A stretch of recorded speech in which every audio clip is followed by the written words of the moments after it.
ஆண்டவராக இயேசு கிறிஸ்துவின் நாமத்தில் உங்களுக்கு என் அன்பின் வாழ்த்துக்கள்.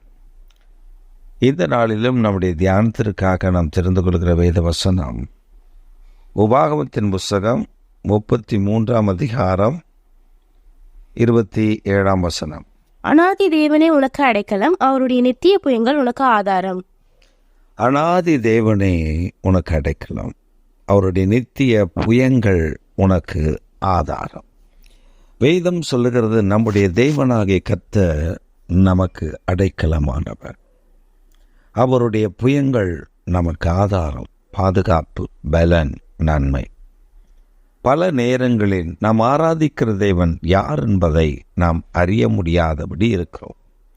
நம்முடைய தெய்வனுடைய வல்லமை என்ன, நம்முடைய தெய்வத்தினுடைய தன்மை என்ன, அவர் எவ்வளவு மேன்மையானவர் என்பதையெல்லாம் மறந்து விடுகிறோம். கர்த்தரை அறிகிற அறிவு நமக்கு வேண்டும். அந்த அறிவு ஒரு மனிதனுக்குள் இறங்கி வரும்பொழுதுதான் அந்த அறிவினாலே தேவனை பற்றி பிடித்து கொள்ள முடியும். நாம் நினைப்பதெல்லாம், நாம் ஆராதிக்கிற தேவன் இப்படிப்பட்டவர், இதைத்தான் இவர் செய்ய முடியும், இதற்கு மேல் இதை செய்ய முடியாது என்று நாம் நினைக்கிறோம். அப்படி அல்ல. நாம் ஆராதிக்கிற தேவன் ஜீவனுள்ளவர் என்பதை முதலாவது அறிந்து கொள்ள வேண்டும். அவர் ஜீவனோடு இருக்கிறார், அதனால்தான் எனக்கு அவர் ஜீவனை கொடுக்கிறார் என்பதை நாம் புரிந்து கொள்ள வேண்டும். அவர் தான் சொல்லியிருக்கிறார், நானே வழியும் சத்தியமும் ஜீவனுமாயிருக்கிறேன்.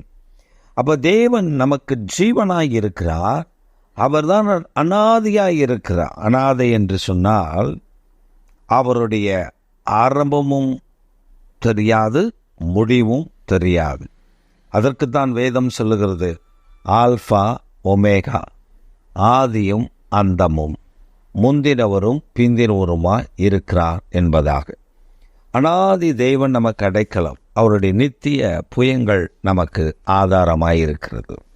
அவருடைய புயங்கள் நம்மை பாதுகாக்கிறது. அவர் நம்மை காத்து வழிநடத்துகிற நல்ல தேவனாய் இருக்கிறார். நாம் மறந்துவிடக்கூடாது. அப்போ நம்முடைய வாழ்க்கையில் ஒன்றை நாம் அறிந்து கொள்ள வேண்டும். பரிசுத்தமுள்ள தேவனை நீங்களும் நானும் ஆராதிக்கும் பொழுது அவரை முழுமையாக அறிந்து ஆராதிக்க பழகிக்கொள்ள வேண்டும். வேதம் அவரை பற்றி நமக்கு மிக அழகாக சொல்லியிருக்கிறது. அவரை பற்றி ஆதியாகமத்திலிருந்து வெளிப்படுத்துகிற விசேஷம் வரும். அவருடைய அன்பு, அவருடைய தயாளம், அவருடைய கிருபை, அவருடைய இரக்கம், அவருடைய மேன்மை, அவருடைய மகிமை, அவருடைய ஆசீர்வாதங்கள், அவருடைய நன்மைகள், அவரிடத்திலிருந்து நமக்கு வரக்கூடிய மேன்மைகள் எல்லாவற்றையும் கர்த்தர் நமக்கு அடுக்கடுக்காக சொல்லி கொடுத்திருக்கிறார். ஆனால் பிரியமானவர்களே, நீங்களும் நானும் ஒரு விஷயத்தை நாம் மறந்துவிடக்கூடாது. நாம் ஆராதிக்கிற தேவன் பெரியவர் என்பதையும், அவர் நம்மை வழிநடத்த போதுமானவர் என்பதையும், அவருடைய உண்மையான அவருடைய நித்திய புயங்கள் நம்மை பாதுகாக்கும் என்பதை மறந்து விடாதீங்க. ஆபத்து நேரிடுகள் தான் பயப்படாதீர்கள்.